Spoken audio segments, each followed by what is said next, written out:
نبی پاک کی محبت کا تقاضا سمجھو، ایسا نہیں کہ وہاں دولت آئی نہیں۔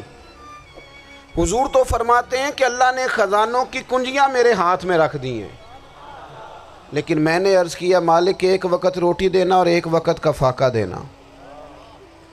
کنجیاں خزانوں کی اللہ نے دی۔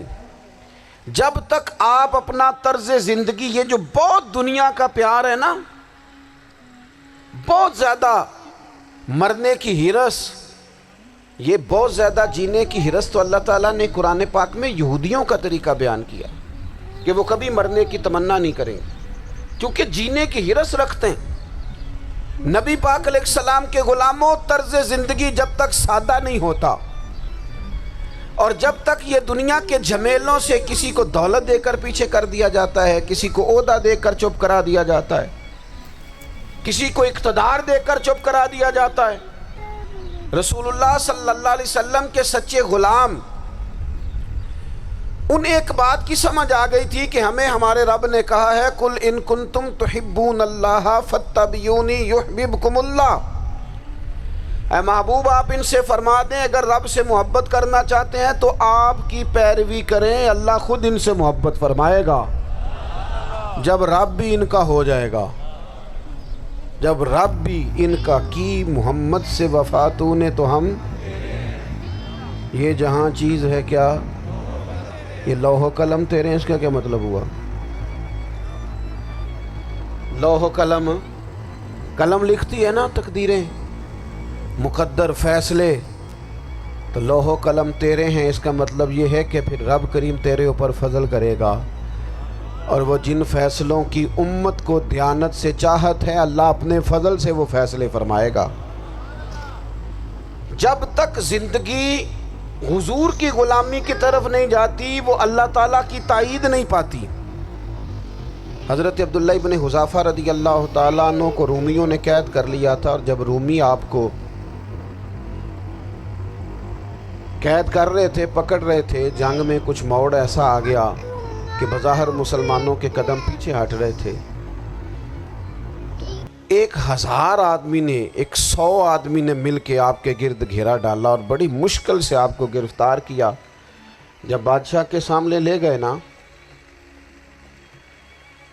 تو بادشاہ سے اس کا سپہ سالار کہنے لگا کہ بندہ ضائع کرنے والا نہیں، یہ بات سمجھیں آپ، ہماری طبیعت کے مطابق جو بندہ پورا نہیں اترتا ہم ضائع کر دیتے ہیں۔ حالانکہ اگر آپ کو مخالف صف میں بندہ کام کا نظر آئے تو آپ غور فرمائیں کہ یہ ہمارے قافلہ محبت میں کیسے شامل ہو سکتا ہے، اس کے لیے جد و جہد کریں تاکہ اس سے کام لیا جا سکے۔ اس نے کہا روم کے بادشاہ نے بندہ ضائع کرنے والا نہیں، وزیر نے کہا بادشاہ سے، اس نے کہا کیا کریں، کچھ ایسا کریں کہ یہ معاذ اللہ ہمارے دین میں آ جائے، اور قرآن مجید نے واضح کہہ دیا ہے کہ یہودی اور عیسائی تم سے راضی نہیں ہو سکتے حتی تتبع ملتہم، جب تک کہ تم ان کے دین کی پیروی نہ کرو، ان کو کسی طریقے سے معاذ اللہ عیسائی بنایا جائے۔ تو بادشاہ کہنے لگا 2-3 چیزیں ہیں جس سے کوئی بندہ بھی خریدا جا سکتا ہے، کر لیتے ہیں بات۔ اس نے سب سے پہلے حضرت عبداللہ ابن حذافہ سے کہا کہ جتنے پیسے آپ کہیں گے آپ کو ملیں گے، آپ اس دین میں آ جائیں معاذ اللہ۔ تو حضرت عبداللہ ابن حذافہ نا، کچھ لوگ بڑے سیانے ہوتے ہیں، بردبار ہوتے ہیں، بعض باتوں پر غصہ نہیں کرتے، ہنستے ہیں۔ حضرت عبداللہ ابن حذافہ ہنس پڑے، فرمانے لگے تجھے کس نے بادشاہ بنایا، تو بڑا بیوقوف آدمی ہے۔ اس نے کہا کیا مطلب؟ فرمانے لگے نادان، میں تو تلوار لے کے میدان میں آیا ہوں، مجھے دولت کمانی ہوتی میں تجارت کرتا، میں تجارت نہیں کر رہا، میں تو شہادت کے لیے نکلا ہوا ہوں، اور تو مجھے کہہ رہا ہے پیسے لے لے، کو عقل کی بات کر۔ اس نے دوسری بات کی، اس نے کہا کہ میں بادشاہ ہوں، میرے نیچے جتنے بھی عہدے ہیں، وزیر، مشیر، وزیر خزانہ، جو آپ عہدہ کہیں گے آپ کو دے دیا جائے گا، آپ اس طرف آ جائیں۔ تو حضرت عبداللہ ابن حذافہ کہنے لگے پھر کہتا ہوں تو بڑا نادان ہے۔ فرمانے لگے میں حضور کا صحابی ہوں، اور صحابی ہونے سے بڑا عہدہ دنیا میں ہے ہی کوئی نہیں۔ صحابہ وہ صحابہ جن کی ہر صبح عید ہوتی تھی، خدا کا قرب حاصل تھا، نبی کی دید ہوتی تھی۔ کہا تو مجھے لالچ دے رہا ہے۔ اب انہوں نے ایک نئی چال چلی۔ وزیر کہنے لگا کہ میں ایک اور طرح سے معاذ اللہ کوشش کرتا ہوں پگھلا دینے کی۔ آپ اندر کمرے میں قید تھے تو وہاں ایک خاتون کو بنا سنوار کر بھیج دیا گیا۔ دوستو یاد رکھنا، تگڑا اور مضبوط جوان پتہ کون ہوتا ہے؟ جس کی نظریں پوری طرح اس کے کنٹرول میں ہوں۔ یہ علامت جوانی ہے۔ جس آدمی کا پوری طرح، دو لوگ دنیا میں کبھی کوئی کارنامہ سر انجام نہیں دے سکتے، ایک جو حرام کھاتا ہو، ایک جس کی نظر ناپاک ہو۔ محمد بن قاسم جب یہاں آئے تھے نا تو ایک دن بڑے پریشان تھے، تو ایک بزرگ کہنے لگے آپ کیوں پریشان ہیں؟ کہنے لگے راجہ دہر سے مقابلہ ہے اور ہماری فوج تو سندھ کے رستے بھی نہیں جانتی، زبان بھی نہیں جانتی، لڑیں گے کیسے؟ 2-4 دن کے بعد ان بزرگوں کی دوبارہ محمد بن قاسم سے ملاقات ہوئی تو بڑے خوش تھے۔ کہا اب آپ کیوں خوش ہیں؟ کہنے لگے وہ میرا مقابلہ نہیں کر سکتا، میں نے تحقیق کر لی ہے۔ کہا کیوں؟ کہنے لگے نظر کا گندہ ہے، اور جو نظر کے گندے ہوتے ہیں وہ میدانوں میں ٹھہرا نہیں کرتے۔ میدان کے لیے نکلنے کے لیے پاک جوانی کی ضرورت ہوتی، تطہیر مزاج ہونا ضروری ہوتا ہے، پاکیزہ افکار اور سچی اور سچی ستھری سوچوں کا ہونا ضروری ہوتا ہے۔ اس لیے فرمایا کہ میرا مقابلہ نہیں کر سکتا۔ حضرت عبداللہ ابن حذافہ کمرے میں تھے تو وزیر کی بیٹی اندر سجی سنوری پہنچ گئی۔ جیسے ہی آپ نے اس کفر کی چال کو دیکھا تو تیمم کر کے نفل شروع کیے۔ وہ ساری رات بیٹھی رہی، رب کا بندہ ساری رات عبادت کرتا رہا۔ عبادت بڑا سہارا ہے، مصلی بڑا سہارا ہے اللہ کے بندوں۔ صبح دروازہ کھولا، وزیر نے اپنی بچی سے پوچھنا چاہتا تھا رزلٹ کیا نکلا، تو وہ کہنے لگی پیچھے ہٹ جا، اب تیرا میرا تعلق کوئی نہیں، میں نے نبی پاک کا کلمہ پڑھ لیا۔ اس نے کہا میں نے بھی زمانہ دیکھا ہے، پر یہ کیا لوگ ہیں، کستوری کے بنے ہوئے، سندل سے دھلے ہوئے، کہ میں ساری رات کمرے میں رہی اور 100 اور 1000 آدمی جس جوان کا مقابلہ نہ کر سکے، اتنا طاقتور جوان کمرے میں رہا اور اسے نظر اٹھا کے نہ دیکھا۔ او کچا رنگ للاری والا جڑا چڑھدا تے لیندا رہندا ہے، اے عشق تیرے دا رنگ محمد چڑھیا پھر نہیں لیندا۔ میں نے کہا ایک دفعہ نظر اٹھا کے نہیں دیکھا، کمال ہو گئی۔ اتنے بڑے لوگ، اتنی بڑی سعادت مندی، فیروز بختی، معاملہ فہمی حد ہو گئی۔ اللہ اکبر۔ دوستو بادشاہ جب پوری طرح ہار گیا نا، اس نے کہا مار دو۔ تیل گرم کیا ایک کڑاہی میں، اور جب آپ کو اس میں ڈالنے لگے تو آپ کی آنکھوں میں آنسو آ گئے۔ بادشاہ کا خیال ہوا شاید نرم ہو گئے ہیں، کہنے لگا روئے کیوں؟ فرمانے لگے سوچتا ہوں جان ہی ایک ہے، کتنا مزہ ہے اس کی راہ میں جان دینے کا، کتنی لذت ہے اس کے نام پر مرنے میں، کتنا لطف ہے۔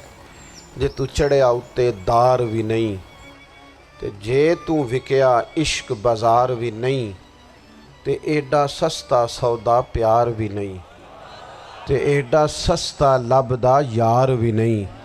کئی جنگل گانے پیندے نی، کئی دوزخ لنگنے پیندے نی، جے وہ اس ملوں بھی مل جاوے، ایدوں سستا ہور بپار بھی نہیں۔ تے کچھ سمجھ نہ آوے لوکاں نوں وہ کادے نال شہید کرے، ڈٹھی یار دے ہاتھ تلوار بھی نہیں، پر او دا خالی جاندہ وار بھی نہیں۔ کہنے لگے ایک جان ہے نا، تو دل کرتا ہے ہزاروں ہوتی تو ایک ایک کر کے محبوب کے نام پہ قربان کرتا، جب میرے پاس ہے ہی ایک، کروں کیا؟ حضرت عبداللہ ابن حذافہ رضی اللہ تعالیٰ عنہ جب روئے اور بادشاہ نے یہ بات سنی تو بادشاہ اٹھ کے کھڑا ہو گیا، سارے وزیروں مشیروں کو کہنے لگا تم نے کہا تھا نا بندہ ضائع کرنے والا نہیں، یہ بھی ضائع کرنے والا نہیں۔ کہنے لگا میرا ماتھا چومو، تم جیسے لوگوں کو قتل نہیں کرنا چاہیے، آزاد کرنا چاہیے۔ عزیز اپنی زندگی سے نا یہ بہت زیادہ ہرس، ہوس، طمع، اور یہ کسی بات کی بھی ہو، ہرس صرف پیسوں کی نہیں ہوتی ہے، شہرت کی بھی ہوتی ہے، یہ بیماری انسان کو اقتدار کی بھی ہوتی ہے، تعریف کی بھی بیماری ہوتی ہے، یہ سارے نقص ہوتے ہیں لوگوں کو، اور معاذ اللہ بعض جبوں کبوں کے اندر بھی ہوتے ہیں، وہاں بھی پنپتے ہیں۔ اپنی زندگی جب تک اس سادگی میں نہیں لاؤ گے جو رسول پاک نے عطا فرمائی ہے، جب لوگ آسانیوں میں پوری طرح الجھ گئے تو پھر وہ دور ہوئے اور کفر چڑھ گیا۔ دوسری بات، اللہ کے محبوب صلی اللہ تعالی علیہ وسلم کی محبت ہم سے تقاضا کرتی ہے کہ ہم اس مشن کے لیے کام کریں جس مشن کے لیے رسول پاک نے کام فرمایا ہے۔ ہم سارے کام بڑی مضبوطی سے، سوچ سمجھ کے، تدبر سے، حکمت سے، تقاضوں کو مد نظر رکھتے ہوئے کرتے ہیں سارے کام۔ دین کے کام میں ہمارا مزاج نہیں ہوتا، او ہو جائے گا جی، آپ بسم اللہ پڑھیں جی، شروع کریں جی۔ آپ تقاضوں کو سمجھیں، چیزوں کو دبائیں نہیں، چیزوں پر غور کریں۔ کسی کے ذہن کی سطح پر سوال ابھرتا ہے، اس کا تسلی بخش جواب دیں۔ اپنی زندگی میں دین کے کام کے لیے اپنے آپ کو وقف کریں، اور دین کے کام کے بہت سارے پہلو ہیں۔ ہزاروں لوگوں کو قرآن پاک ٹھیک پڑھنا نہیں آتا، ہزارہا لوگ ہیں جو قرآن مجید کے مطالب سے آگاہ نہیں ہیں، دین کی بنیادی ضروریات سے لوگ نابلد ہیں۔ میں آپ کو کس طرح یہ بات سمجھاؤں کہ ہزاروں کی تعداد میں طلاقیں اس لیے ہوتی ہیں کہ مردوں کو طلاق کے مسئلے نہیں آتے، انہیں پتہ نہیں ہے کہ مجھے حقوق زوجین کے معاملے میں کیسے چلنا ہے۔ ڈھیر سارے گھروں میں تباہی اس لیے ہے کہ تربیت اولاد کا دینی منہج ہمیں نہیں پتہ۔ اپنا حصہ ملائیں دین کے کام میں۔ ایک آدمی کو اگر تو نمازی کرنے میں کامیاب ہو گیا، تیری زندگی بدل گئی۔ وہ دین بیزار لوگ جو ہمارے بیچ بیٹھ کے ہماری نوجوان نسل کو پگڑی اور داڑھی کا نام لے کے بنیادی طور پر دین سے دور کرتے ہیں، ایسے نوجوانوں کو دین کا پیغام محبت دے کر دین کے قریب کرنا ہماری ڈیوٹیوں کا حصہ ہے۔ ہمیں ذمہ داری کا احساس کرنا پڑے گا، ہمیں یہ خاص قدم اٹھانا پڑے گا، توجہ دینی پڑے گی۔ مساجد، مدارس، میں آپ سے عرض کروں، اتنی ڈٹ کے مخالفت ہوتی ہے نا مدرسوں کی، اتنی ڈٹ کے۔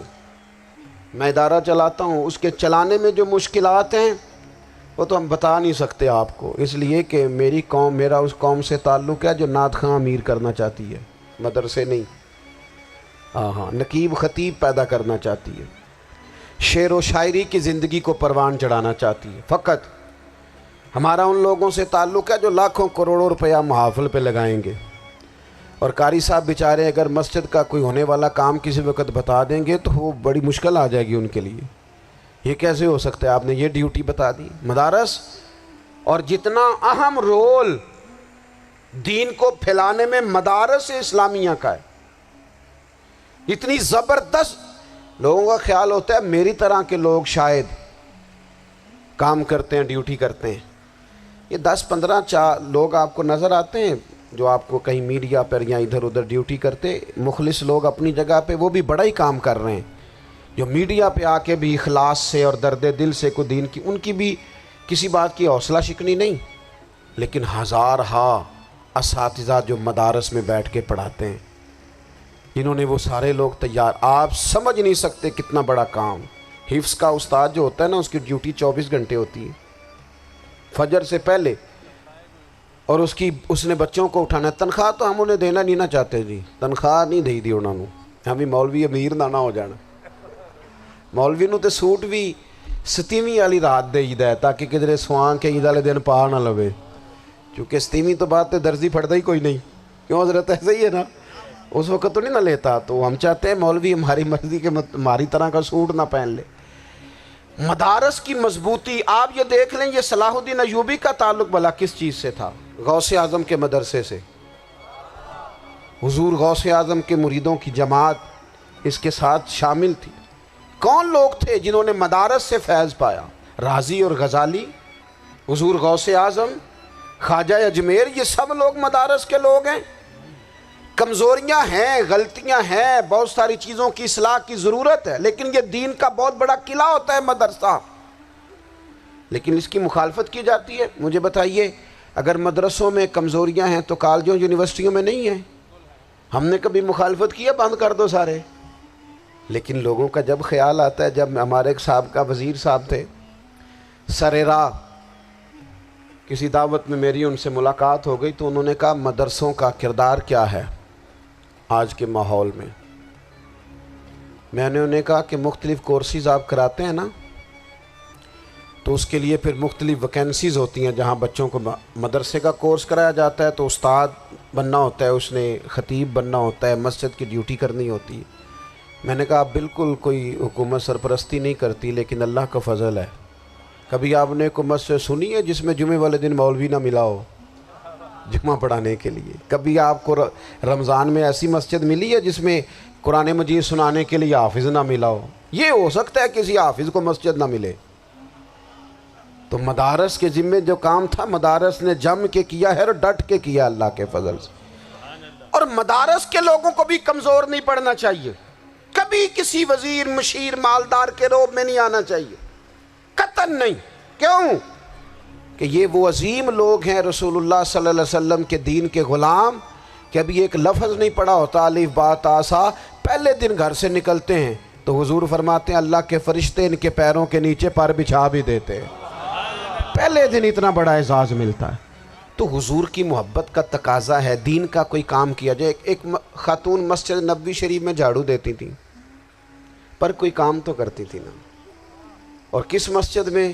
جہاں 70,000 فرشتے صبح آتے ہیں، 70 شام آتے ہیں، اس مسجد میں وہ خاتون جھاڑو دیتی تھی۔ بخاری ہے، جب ان کا انتقال ہو گیا صحابہ نے سوچا کہ حضور کو تکلیف ہوگی، بغیر بتائے جنازہ پڑھ دیا۔ حضور صبح تشریف لائے، تازی قبر دیکھی، اور محبوب وہ ہیں جو فرش پہ کھڑے ہو کے عرش کی خبریں دیتے ہیں۔ نبی پاک علیہ الصلوۃ والسلام نے فرمایا کہ مجھے اطلاع کیوں نہیں دی اس کے انتقال کی؟ یہ کرم دیکھو، کوئی ڈیوٹی تو کرتی تھی نا یار، پر خلوص سے، پر پیار سے، پر اللہ کو راضی کرنے کے لیے، پر درد دل سے۔ اور دین کی ڈیوٹیاں کرنے والے دوستو سنو، حضور صبح آئے، قبر کو دیکھ کر فرمایا مجھے کیوں نہیں بتایا؟ یا رسول اللہ آپ کو تکلیف دینا مناسب نہ جانا؟ تو قبر پہ کھڑے ہو کے حضور نے فرمایا صف بناؤ، میں دوبارہ جنازہ پڑھاؤں گا، صف بناؤ میں دوبارہ جنازہ پڑھاؤں گا۔ کوئی ڈیوٹی تو۔ تیسرا تقاضا حضور کی محبت کا، سمجھو میں بس بڑی جلدی بات سمیٹنے لگا ہوں، حضور کی امت سے پیار کرو، یہ نبی پاک کی محبت کا تقاضا ہے۔ حضور اس بندے سے بڑے راضی ہوتے ہیں جو حضور کی امت سے پیار کرتا ہے۔ آپ کو پتہ ہے حضرت جبریل امین علیہ السلام نے معراج کی رات حضور علیہ الصلوۃ والسلام سے عرض کی تھی کہ اللہ کی بارگاہ میں عرض کیجئے گا میری بھی ڈیوٹی لگ جائے آپ کی امت کے ساتھ محبت کرنے پر۔ تو یہ کیوں کہا تھا انہوں نے؟ علماء نے لکھا اس لیے کہا تھا کہ حضرت جبریل بھی جانتے ہیں کہ حضور کی امت سے محبت کی بات کی جائے نا تو نبی پاک راضی ہوتے ہیں۔ امت سے پیار کرو گے نا، امت سے، ایک صرف بات کا خیال رکھنا، عقیدہ برا ہو تو بات دوسری ہے، ورنہ میرے محبوب کی امت کا ایک ایک شخص جو مدینے والے کا کلمہ پڑھتا ہے، جو حضور کا غلام ہے، اس کے بارے میں اپنے دل میں گنجائش رکھنا، پیار رکھنا، وارفتگی رکھنا۔ اور دوستو یہاں لوگ کس طرح گروہوں کو، جماعتوں کو سپورٹ کرتے ہیں۔ نبی پاک نے اس امت کی کثرت پر فخر بیان کیا، اور حضور فرمانے لگے 120 صفیں جنتیوں کی ہوں گی، قیامت میں 80 صفیں صرف میری امت کی ہوں گی، میں کثرت امت پر فخر کروں گا۔ ان لوگوں سے پیار کرنا ہے، ان کے دکھ درد کو سمجھنا ہے۔ پتہ ہے آج کیا ہوتا ہے؟ آج ہمیں نا مختلف چھوٹے چھوٹے ملکوں میں بانٹ دیا گیا، تو ہم کسی دوسرے مسلمان بھائی کا درد نہیں محسوس کرتے، ہم گھروں میں نہیں محسوس کرتے۔ پڑوسی پر ظلم ہو رہا ہو تو ہم کہنے پتر ساڈا نہیں مسئلہ، یہ مسئلہ ہے، تینوں کی لگے۔ حالانکہ پڑوسی کی آگ اس لیے بھی کسی وقت بجھا دینی چاہیے کہ پڑوسی کی نہ بجھائی جائے تو اپنا گھر بھی زاد میں آ جاتا ہے۔ آج امت مسلمہ سے ہمیں بس لگا دیا کہ اپنے حصے کی روٹی کماؤ، اپنے حصے کی کوٹھی بناؤ، اپنے حصے کی گاڑی خریدو، اپنے حصے کا کام کرو۔ امت کا درد، امت کی بات، وحدت امت کا تصور، امت کا دوبارہ سے وہ شان ارسل رسولہ بالہدی ودین الحق لیظہرہ علی الدین کلہ، وہ تصور کب ہوگا؟ اس وقت ہوگا جب ہم بات امت کی کریں گے۔ نبی پاک علیہ السلام نے فرمایا مسلمان کی مثال ایک جسم کی طرح ہے، جسم کے ایک حصے کو تکلیف ہو تو سارا آزمائش میں آ جاتا ہے۔ مجھے بتاؤ یہ انگلی درد کرتی ہو، یہ انگلی جسم کا حصہ ہے نا، تو میرا خیال ہے دماغ یہ کہہ دے گا کہ انگلی کی درد ہے نا منو کی لگے، دل کہہ دے گا کوئی نہیں ٹینشن لینے، انگلی کا مسئلہ ہے نا۔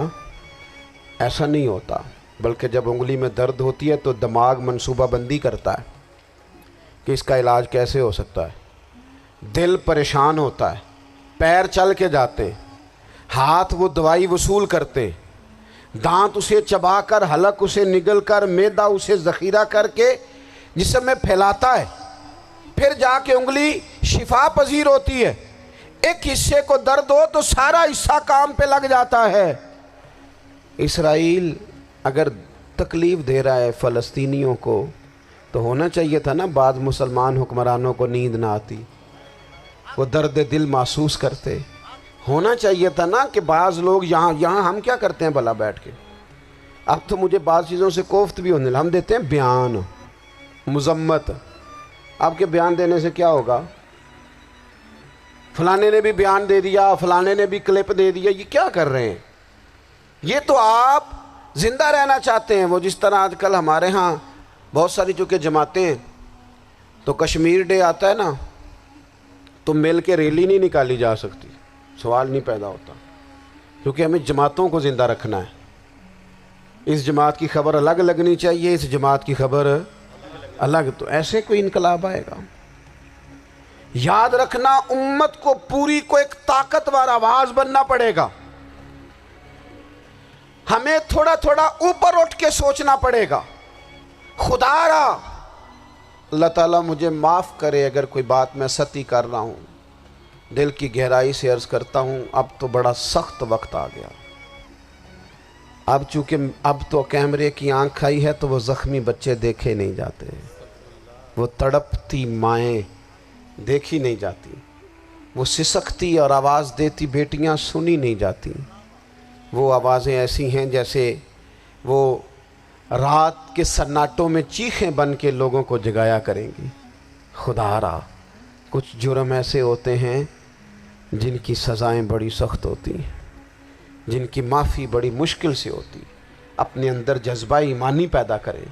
اور میرے دوستو بستر پر بھی تو لوگ ماری جایا کرتے ہیں نا۔ اپنی زندگی رسول اللہ صلی اللہ علیہ وسلم کے دین کے نام کرو، جذبہ جہاد، شوق شہادت اور عشق رسول، یہ عناصر ہیں جو امت مسلمہ کو پیروں پر کھڑا کریں گے۔ 2 منٹ کے لیے سوچو، امت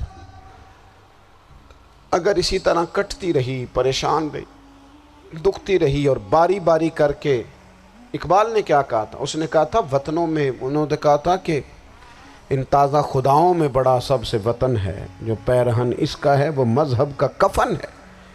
تو اقبال ہم کیا کریں؟ کہنے لگے بازو تیرا توحید کی قوت سے قوی ہے، اسلام تیرا دیس ہے، کیونکہ تو مصطفی ہے۔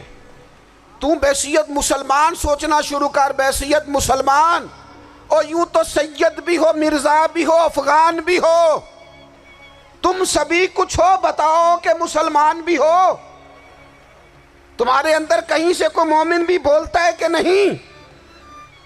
علاقائی تعصبات اور ملکی سرحدوں میں قید ہو جانے والوں، تم ایک نبی کی امت ہو۔